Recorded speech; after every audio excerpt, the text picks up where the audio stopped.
27వ తారీఖు నాడు విద్యుత్ ఛార్జీలు ట్రోప్ ఛార్జీలు ధర్నా చేశారు. ఎంతకు 15,445 కోట్లు నెత్తికి భారం పెట్టారండి.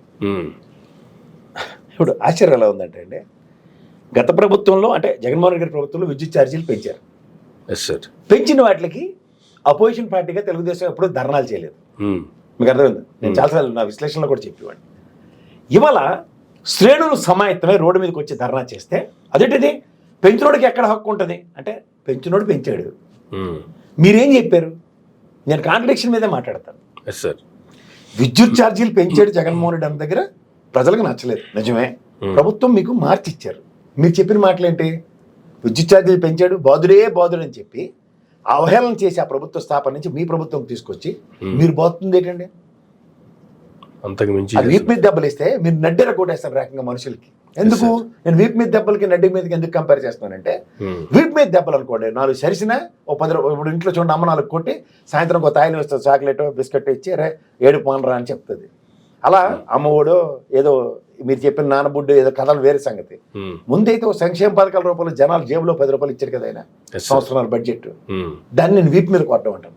మీరు ఏకంగా సంక్షేమ పథకాలు గాలికెత్తేసి ఉన్న నడువు కుదేలే మీరు నడుస్తున్న దగ్గర పూర్తిగా నడ్డేర కొట్టేసి ట్రోప్ ఛార్జీలని ఎంత బాధ పెడుతుంటే అసలు మీరు ప్రభుత్వ స్థాపనకి ఇందాక చెప్తున్న స్టాటిస్టిక్స్లో ఉప్పులు కుప్పలో తీసుకొచ్చి అప్పులు ఊబిలో ముంచి కొట్టారు. అంటే ఎన్డీఏ సిద్ధాంతాలకు కట్టుబడి బానిసత్వానికి అలవాటు పడిన మీ కూటమి. I'm not denying it. ఎందుకంటే 15,50,00,000 కోట్లు అప్పులు చేసి కూర్చున్న కేంద్ర ప్రభుత్వం ఇవాళ మీరు సన్నిధానంలో ఎవడొచ్చినా మీకు అప్పులు చేయమని చెప్తారు తప్ప సంపద సృష్టిస్తామని మీరు చెప్పే కబుర్లకి వాళ్ళు ఖచ్చితంగా యాక్సెప్ట్ చేయరు. రెండోది, రెవెన్యూ మాడ్యూల్లో మీ దగ్గర ఉన్న రాష్ట్రంలో ఇప్పుడు చంద్రబాబు గారు గతంలో మీరు చూసుకుంటే వాజ్పేయి గారు BFR రెఫర్ చేసుకున్నప్పుడు ఇవాళ స్టీల్ ప్లాంట్ పరిరక్షణ దగ్గర సాలున మనకి 890 కోట్ల పైచీలక కియా మోటార్కి ఇప్పుడు ధీటుగా ఆ రోజుల నుంచి ఇస్తున్న డబ్బులు ఏదైతే ఉన్నాయో అక్కడ ఎక్కడ అప్రహెన్షన్స్ లేవు.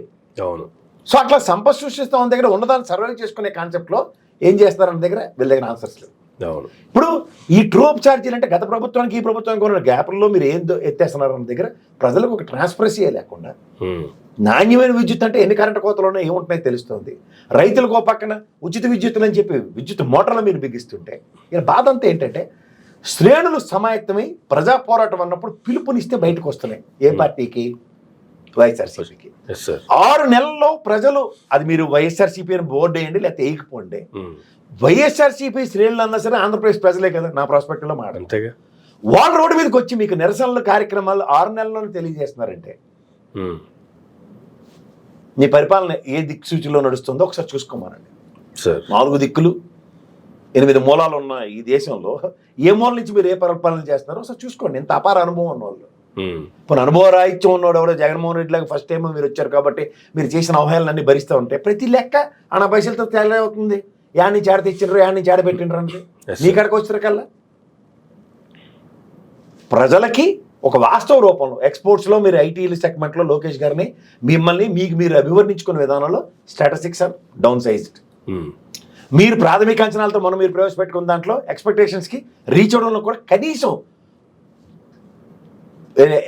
ఎల్లకిలా పడి బొమ్మర్లకిలా పడి పాకరే స్థాయిలో ఉన్న చిన్న బాలుడు ప్రయత్నం కూడా మీ దగ్గర కనబట్టలేదు.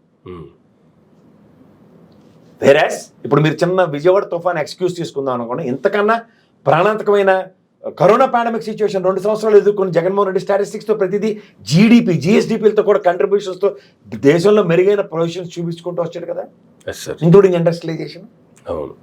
ఇప్పుడు మీరు కరెంట్ ఛార్జీలకు వచ్చినక్కడ శ్రేణులు బయటికి రాగానే హక్కులు అర్హతల గురించి మాట్లాడుతున్నారు. సరే వాళ్ళకి అర్హత లేదు, మీరు ఎందుకు పెంచారు అబ్బాయి? What for? అంతేగా. కానీ విద్యుత్ మీటర్లు ఉరితాళ్ళు అన్నారు, విద్యుత్ మీటర్లు మీరే రైతులకు పెట్టే కార్యక్రమానికి తెరలేపుతున్నారు. దేన్ని తీసుకున్నా సరే మీరు చెప్పిన దానికి కాంట్రడిక్షనే చేస్తున్నారు. అంటే చాలా ఉన్నాయి కాబట్టి నడిచిపోతాయి, గొంతేసుకుని నడిచేసే వాళ్ళు ఉన్నారు కాబట్టి ముసలి కూర్చోపెట్టి వాళ్ళతో తిట్టించేస్తే కార్యక్రమం అయిపోద్ది. నేను మాట్లాడిన తెల్లారికి ఒకటి వచ్చి ఆడనన్న అమ్మ నా బూతులు తిట్టుకుని వెళ్ళిపోతే, లేకపోతే రేపు ఎల్లుండి నన్ను అరెస్ట్ చేసేస్తారు చంపేస్తారంటే వాళ్ళు చస్తే రేపు 2 రోజు మళ్ళీ చెప్తున్నా చచ్చిదాకా నా వాయిస్ మాత్రం ఆగదు సార్. ఇది తప్పు, ఖచ్చితంగా ఇది తప్పు. ఎందుకు? వాస్తవానికి ప్రజల్ని ఇబ్బంది పాలు చేస్తాం. ఏ పరిపాలన ఇది? సుపరిపాలన అన్న దానికి మీకు మీరే కాంటాక్ట్ సర్టిఫికేట్లు ఇచ్చేసుకుని కాదండి. మనం ఎడ్యుకేషన్ అయిపోయిన తర్వాత స్కూల్లో టీసీ కాంటాక్ట్ సర్టిఫికేట్ ఎందుకు తీసుకుంటాం? మనకు ప్రింట్ చేసుకుని మనకు చేతితో రాసుకోలేమేంటి అలా శ్రీనివాస్కి ఇచ్చినట్టు రాసి కదా, ఇంకెప్పుడు అలా తప్పు చేయకమ్మా, బ్రహ్మాండంగా చదివి నువ్వు, నీకు 90 మార్కులు వచ్చాయి. Conduct is more important. Yes sir.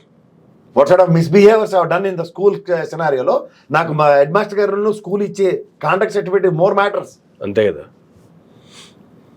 అట్లా మీకు మీరే కాండక్ట్ సర్టిఫికేట్ ఇచ్చారు, శ్రీనివాస్కి ఇచ్చారు కాబట్టి అందరికి ఇచ్చి వచ్చారు. మీరు మొత్తం ప్రభుత్వానికి ఇచ్చేసి ఇదే శాసనం అంటే ఇదేమన్నా సేవగామన?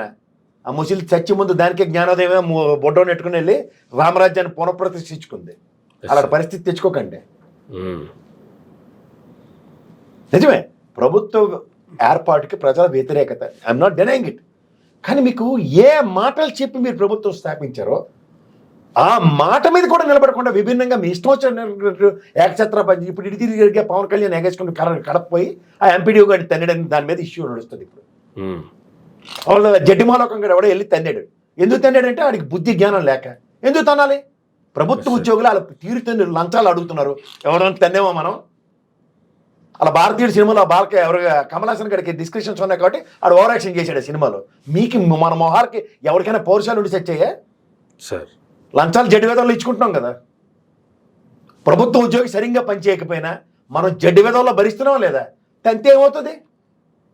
ఉద్యోగానికి విఘాతం కలిగించాడట. ఒరే నిన్న ఇలా కౌశిక్ రెడ్డి ఎమ్మెల్యే దిక్కుదేమని పంచకోట పోలీస్ స్టేషన్ బంజారాహిల్స్ పోలీస్ స్టేషన్లో గరావు చేస్తే ఇవాళ వాళ్ళ నాన్నగారికి ఆపరేషన్లని ఎక్స్క్యూజెస్ తీసుకుని తప్పించుకుని తిరుగుతున్నాడు. మనకు లేవా డిస్కషన్స్? ప్రభుత్వ ఉద్యోగికి విఘాతం కలిగించి, కానీ ఆడి జీవితాలు మనకి విఘాతం కలిగిస్తూనే ఉన్నాడు. మనం ఎడ్డిమాలోకంలో భరిస్తూనే ఉన్నాం జడ్డి వేద వల్ల. కానీ మన దగ్గర అమ్మో దీన్నే భయంతో కూడిన పిరికితనంతో కూడిన జడ్డితనం అంటారు. వ్యవస్థని మనం భ్రష్టు పట్టించి ఇవాళ వ్యవస్థ తెగించి ఎక్స్పెక్ట్ చేయడం మన జడితనం సార్. వ్యవస్థ పనిచేయనివ్వట్లే, వ్యవస్థను మనమే పనిచేయనివ్వట్లేదు. వ్యవస్థకు ఉన్న డిస్క్రిప్షన్స్లో ఉదాహరణకి పోలీస్ వ్యవస్థని మనం నిక్కచ్చిగా నమ్మితే ఇవాళ కష్టాలు లేవు. ఓకే, మనం వాళ్ళని నమ్మం, వాళ్ళని కూడా కన్వర్ట్ చేసేసాం మనకు అనుగుణంగా. ఏ పార్టీ వస్తే ఆ పార్టీ రంగు పులిపేస్తున్నారు దానికి కూడా. ఇది చాలా తప్పండి. నేను ఓవరాల్గా చెప్తున్నాను, మనిషి నమ్మకానికి నమ్మక ద్రోహం ఈ ప్రజాస్వామ్యంలో ప్రజాప్రభుత్వాలని చెప్తాను. నమ్ముతున్నాం అండి, మనం గుడ్డిగా నమ్ముతున్నాం, ఎవరైనా నమ్ముతున్నాం. గతంలో జగన్మోహన్ రెడ్డిని నమ్మాం, ఇవాళ చంద్రబాబు నాయుడు నమ్మాం, అంతకన్నా ముందు ఇంకోళ్ళు నమ్మాం, అంతకన్నా ముందు ఇంకోళ్ళు నమ్మాం. ఏమవుతున్నాయి? ఏం చేస్తున్నారు మీరు? ఎవరు ఇస్తున్నారు మీకు ఈ డిస్క్రిప్షన్స్? ఏంటి మాకు అసలు first of all quality food, ఎవరు పిల్లలు చదువుకునే వాళ్ళకి, quality education, quality roads, quality current, ఈ 4 మీ దగ్గర నుంచి ఎక్కడా లేవు కదా ఈ రోజు దాకా. ఎంతకన్నా మీరు దేనికొన్నారు? దేనికొన్నారు? ప్రజల్ని కన్ఫ్యూజ్ చేయడానికే కదా. పోలవరం జాతీయ ప్రాజెక్టు మీకు నరేంద్ర మోడీ బీజేపీ నచ్చు కాబట్టి, చాలా ఇష్టం కాబట్టి ఆ జగన్మోహన్ రెడ్డిని తిట్టుకుంటూ కాలక్షేపం చేస్తారు, అంతే కదా. అంతే కదా, అది జాతీయ ప్రాజెక్టు, దానికి ఆంధ్రప్రదేశ్కి రావాలి, అది వరప్రదాయని, అన్నపూర్ణ, అన్ని కబుర్లు మాకు తెలుసు. అమరావతి ఎవడో విడగొట్టమంది, అడగండ్రా భయ్ కాంగ్రెస్ని బీజేపీని. అది కదా కావాల్సింది. విభజన హామీలకి ఈ రోజుకి దిక్కులేవు. మీరు రేవంత్ రెడ్డి గారు ఓ సూరుతుబావు వాతావరణంలో మాట్లాడి బ్రహ్మాండంగా పప్పానాలు తిని ఆడుకుని వచ్చారు కదా, అవుట్కమ్ ఏది? అంతకన్నా ముందు కేసీఆర్ జగన్మోహన్ రెడ్డి ఇంట్లో సల్లసాలు, ఎర్రసాలు, పింక్ సాలు కప్పుకొని బొకేలు వేసుకొని ఎంత పప్పానాలు తిని వచ్చారు కదా, అవుట్కమ్ ఏది? మరి దేనికి నటన? 15 ఏళ్ళ పొద్దు అవుతుంది ఈ ప్రభుత్వం అయిపోయేసరికల్లా. ఏడు సాధించారు మన రాష్ట్రం కంటే? అంతేగా.